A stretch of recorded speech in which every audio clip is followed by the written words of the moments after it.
কি রিমলি সোনা, ঘুম ভাঙলো? Good morning. কি হলো, মুডটা অফ কেন? আচ্ছা, দিল্লি যাবে বলে? দিল্লিতে তুমি খুব ভালো চাকরি পেয়ে গেছো, এর থেকে খুশির আর কি হতে পারে? তাই একদম মুড অফ করবে না। আর আমি আর তোমার বাবা কদিন পরে দিল্লিতে তোমার কাছে চলে আসবো। নে তাড়াতাড়ি তুই স্নানে ঢুকে যা, আমি তাড়াতাড়ি করে জল খাবার দিচ্ছি টেবিলে। আজকে আমি তোর পছন্দের সব জল খাবার বানিয়েছি। হ্যাঁ, লুচি, ছোলার ডাল, বেগুনি, চিংড়ির মালাইকারি, আর সাথে কিন্তু পায়েসও আছে। তোর খুব ভালো লাগবে। আর শোন, আমি না সুটকেসে তোর সমস্ত জামা কাপড়, বইপত্র আর নারকলের নাড়ুও রেখেছি। আর সাইড পকেটে ওষুধগুলো রাখা আছে। ওষুধগুলো কিন্তু একদম ভুলবে না। কদিন আগেই তো তুই ভুগে উঠেছিস না মা।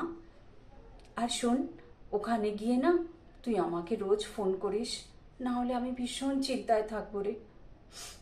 এতদিন পর তুই ঘর ছেড়ে বাড়ির বাইরে যাচ্ছিস, চিন্তা তো হয়ই না। মায়ের মন তো খুব কষ্ট হয় রে। আর তুই তো জানিস, তোর এই বাবাটা সব সময় খবরের কাগজ নিয়ে থাকে, আমার সাথে কথাই বলে না। তাই তুই আমাকে রোজ মনে করে ফোন করবি। চল মা, এখন তাড়াতাড়ি তৈরি হয়ে যা, আমরা সবাই মিলে তোকে এয়ারপোর্টে ছাড়তে যাব। হ্যাঁ, নে মা, যা, তাড়াতাড়ি তৈরি হয়ে যা। আর তুমিও তৈরি হয়ে যাও, বুঝলে? সব সময় মানে ওই একটা কথা করেই মনে করিয়ে দিতে হয়।